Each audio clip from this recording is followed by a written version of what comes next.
Welcome to Easy English Learning, the podcast where we help professionals speak English with confidence in work situations. If you find this helpful, hit subscribe so you won't miss our future episodes. Today we begin our series on speaking confidently in meetings. Many people feel nervous when speaking in meetings, especially in English. But with the right approach, anyone can improve. Let us talk about why meetings feel scary and how to overcome this. The feeling of nervousness in meetings is completely normal. Even experienced speakers sometimes feel this way. When we need to speak in front of others, our body reacts physically. Our heart beats faster. Our hands might shake. We might forget what we wanted to say. This happens because our brain thinks we are in a dangerous situation. But remember, a meeting is not actually dangerous. Understanding this is the first step to feeling more confident. One major reason people feel nervous is fear of making mistakes. You might worry about your grammar or pronunciation, but in reality, most people in the meeting care more about your ideas than perfect English. Native speakers make mistakes too. What matters is communicating your thoughts clearly, not perfectly. Another common fear is that others will judge you. You might imagine people thinking your ideas are not good. The truth is, most people are thinking about themselves, not judging you. They're probably worrying about their own turn to speak. Remember that everyone wants the meeting to go well, and your input is valuable. Preparation can help reduce these fears. Before a meeting, take some time to think about the topics. Write down a few points you might want to share. Prepare some simple phrases you can use.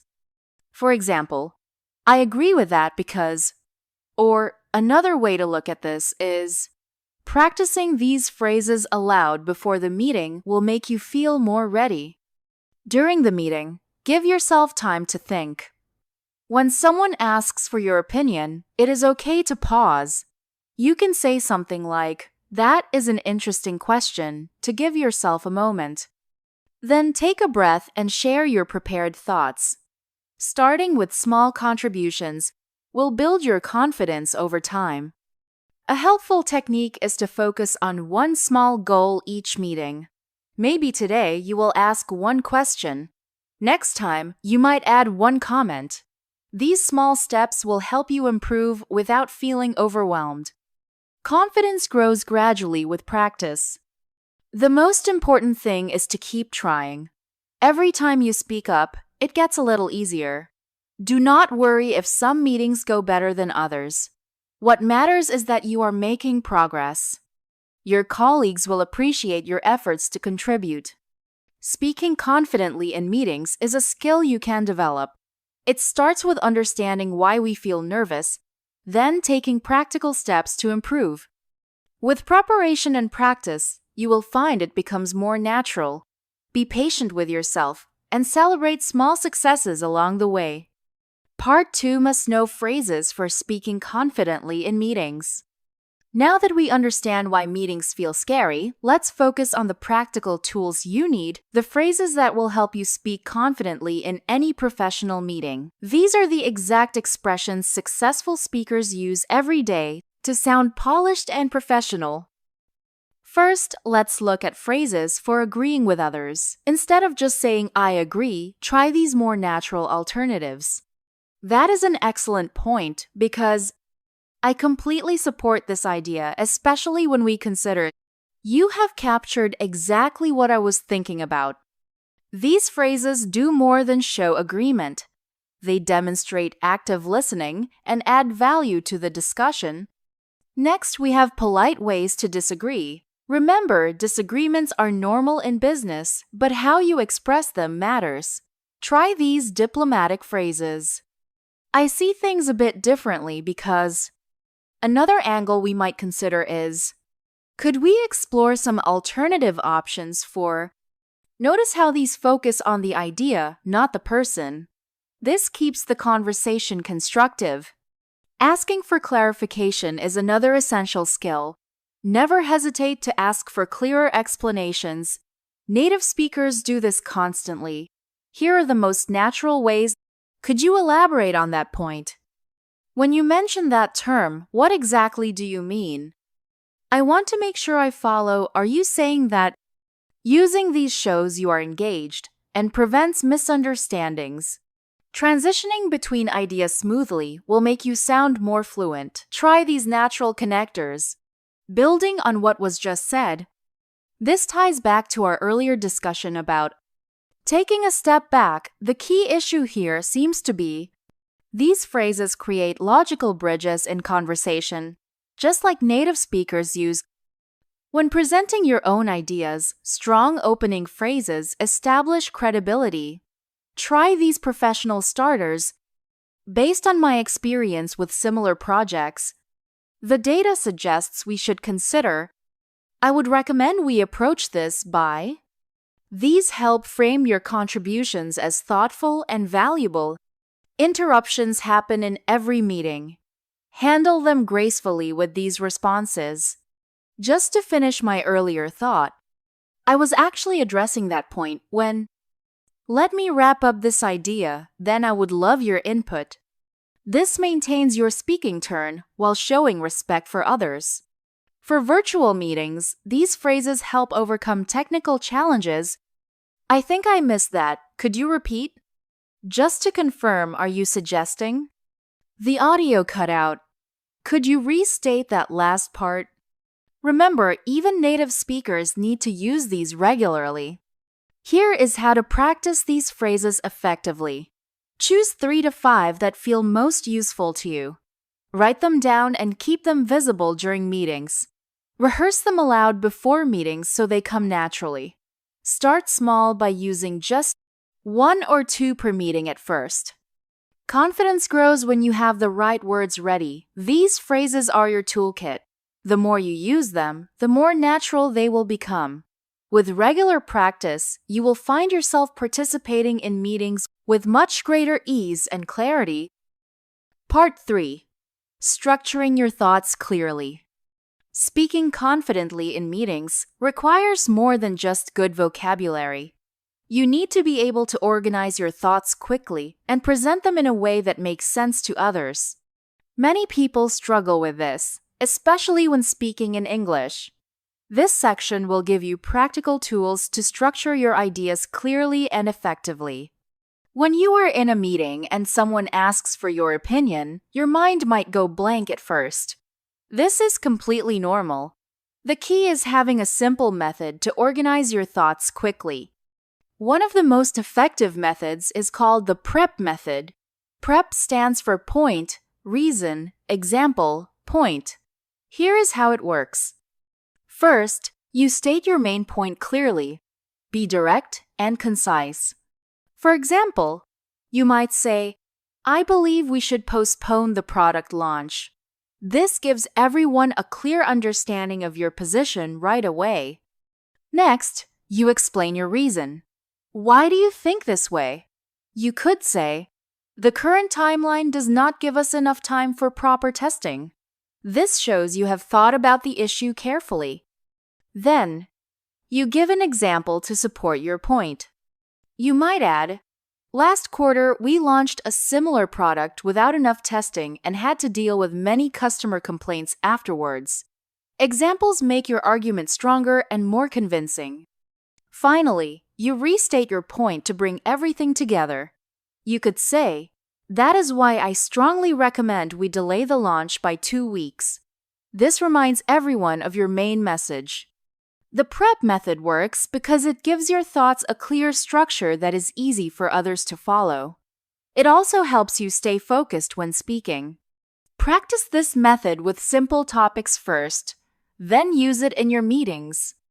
Another useful technique is the 3-part response.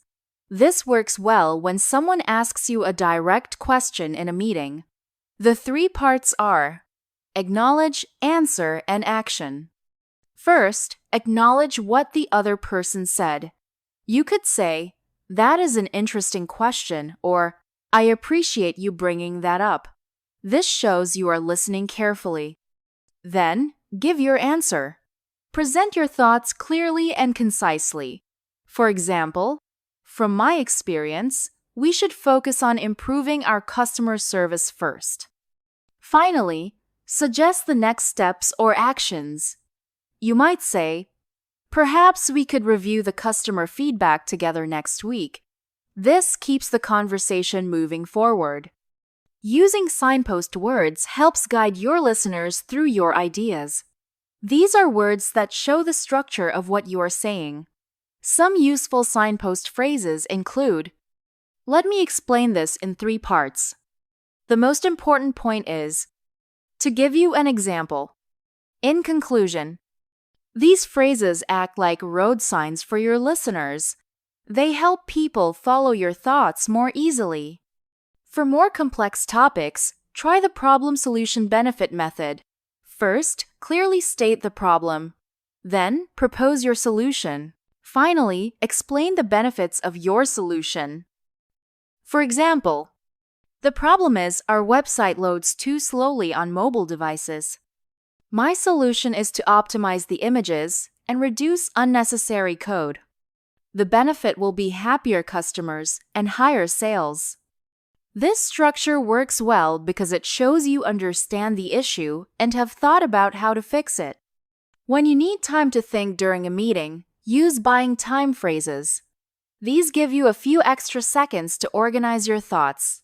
Some useful ones are, that is an excellent question.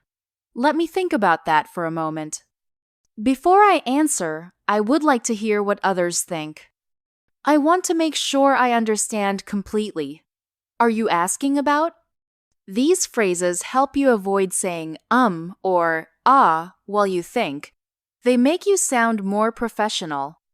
Remember to speak slowly and clearly. Many nervous speakers talk too fast. Take your time. Pause after important points. This helps people understand you better and makes you appear more confident. Use simple words instead of complicated ones. Say use instead of utilize. Say help instead of facilitate. Simple language is easier for everyone to understand, including non-native English speakers. Here are some practice tips. Choose one technique to focus on each week. Prepare some sample statements before important meetings. After each meeting, think about what went well and what you could improve. With regular practice, these methods will become natural. You will find it easier to organize your thoughts and speak confidently in any meeting. Part 4. Practical meeting examples. Let us examine real-world situations you might encounter in meetings and how to handle them confidently. These examples will show you how to apply the techniques we have discussed in actual professional settings. Example 1. Sharing your viewpoint. When asked to contribute your opinion in a discussion about marketing strategies, you might say, I believe we should focus more on video content this quarter. The data shows our engagement rates are 3 times higher on video posts compared to text updates. For instance, last month's product demo video generated over 50% more leads than our blog posts. Therefore, shifting some resources to video production would likely improve our results. This follows the prep structure we learned earlier, making your contribution clear and persuasive. Example 2. Expressing concerns. If you need to raise concerns about a proposed timeline, you could say, while I understand the urgency of this project, I have some concerns about the current deadline. Based on similar projects we have completed, the testing phase alone typically requires at least 10 business days. Rushing this might lead to quality issues, as we saw with the Johnson account last year. Perhaps we could discuss adjusting the timeline or allocating additional resources. Notice how this presents your concerns constructively while offering potential solutions. Example 3. Clarifying information. When you need to ask for clarification on a technical point, try saying, could you explain more about the new reporting system requirements? Specifically, I want to make sure I understand which departments will need training first and what kind of support they will require during the transition period. This shows you are engaged and helps prevent misunderstandings. Example 4. Handling technical issues. During virtual meetings, when connection problems occur, you might say, "I apologize, but I missed the last part of what you said about the quarterly targets. Would you mind repeating those numbers? I want to make sure I have them correctly." Being proactive about technical difficulties ensures you stay informed. Example 5. Responding to questions. When asked for your input on a proposal, consider responding, "That is an interesting approach. From my perspective, we might want to consider 3 key factors. First, the impact on our current workload. Second, the training requirements for staff. And third, the potential return on investment. If we address these areas, I believe the proposal could work well for our team." This structured response demonstrates thoughtful consideration. Each of these examples shows practical applications of the techniques we have covered. Notice how they maintain a professional tone, use clear, structured language, show respect for others' contributions, keep the discussion moving forward. To practice these examples effectively, 1. Read them aloud to get comfortable with the phrasing. 2. Adapt them to situations you commonly face. 3. Record yourself to identify areas for improvement. The more you familiarize yourself with these patterns, the more naturally they will come to you in actual meetings. Part 5. From Practice to Habit.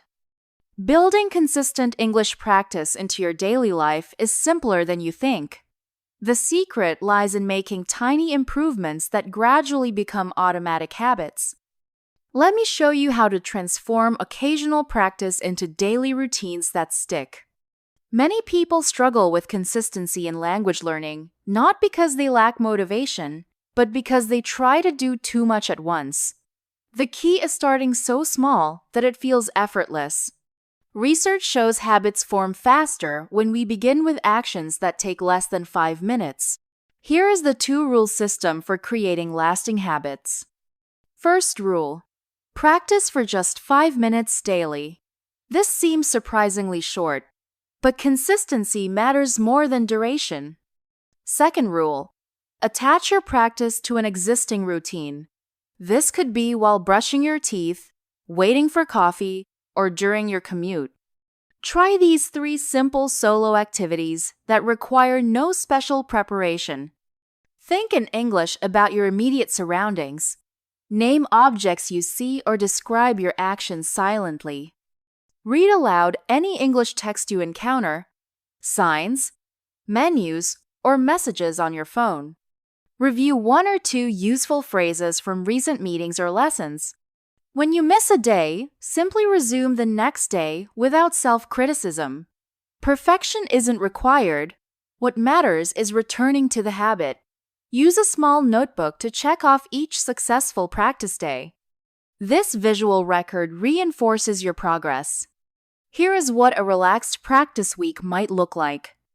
Monday: think in English while washing dishes. Tuesday: read aloud food packaging labels. Wednesday: review meeting phrases during your shower. Thursday: describe your clothes in English while getting dressed. Friday: read road signs aloud during your commute. Saturday: think through your plans in English. Sunday: review the week's phrases while organizing your bag. The magic happens in the repetition, not the duration. 5 minutes of daily practice creates stronger neural pathways than 1 hour of weekly cramming. Your brain gradually accepts English as a normal part of daily life rather than a special study task. To overcome resistance, focus on the minimum version. Too tired? Just read 1 sentence aloud. Busy day? Simply name 3 objects in English. No materials?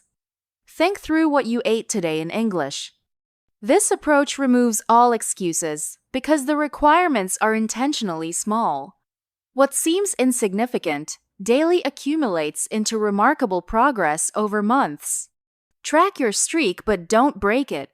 Even on difficult days, honor your 5-minute commitment.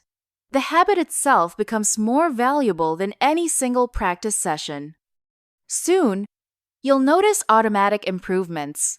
Faster recall of meeting phrases, reduced mental translation time, increased comfort thinking in English. Remember, consistency beats intensity. Small daily actions create compound growth that occasional intensive practice cannot match. Your future fluent self will thank you for these 5-minute investments. You have now learned how to speak confidently in meetings through our 5-part series. Let me remind you what we covered. First, we talked about why meetings can feel scary and how to feel less nervous. Remember, everyone feels this way sometimes. Next, we learned useful phrases for meetings. These words will help you share your ideas clearly. Then we practiced putting your thoughts in order. The prep method helps you speak in a way people can follow. After that, we looked at real meeting examples. You saw how to use what you learned in actual work situations. Finally, we discussed making practice part of your daily life. Small, regular practice works better than big, occasional efforts. Here is what matters most about speaking in meetings. Speak clearly, not perfectly. Your ideas are worth sharing. Keep improving step by step. Try using just one thing you learned in your next meeting. Maybe pause before speaking or use one new phrase. If you like this series, please subscribe for more English help. More useful lessons are coming soon. Share in comments which part helped you most. I read all your messages. Remember, you can do this. Your English is good enough. Keep practicing, and you will keep getting better. Thank you for learning with me. I look forward to helping you more in the future.